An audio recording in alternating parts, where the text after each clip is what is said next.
All right, next we're going to talk about using a jake in combination with a hen. A jake is just simply a gobbler that hasn't matured, and usually mature gobblers are not afraid of jakes. Although a lot of times when they come out and they see this jake, I mean, it's on. They'll come running in, kick his butt, and run him off from that hen. And we've used this, this is probably my favorite setup of all for using decoys, is using this combination, a hen and a jake. We've used it successfully last year in Kansas, where a big gobbler come all the way across this big wide open field. And you can see these a little easier using two of them, and especially a jake with the colored head that it has painted on it. This is Avion X decoy. But I really like these because if a gobbler comes out and he's across the field, he's going to most likely see these two easier than he would if he just had a single hen out. Shoot.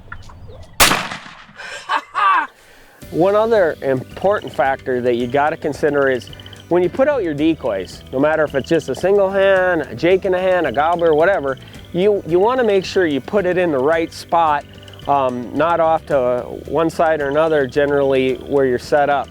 If you can pull birds sometimes that are call shy using a decoy off to one side or another, but I've seen too many times where people that are just getting started, they'll take the decoy and they'll put it out just on the edge of their shooting range, like 40 yards away.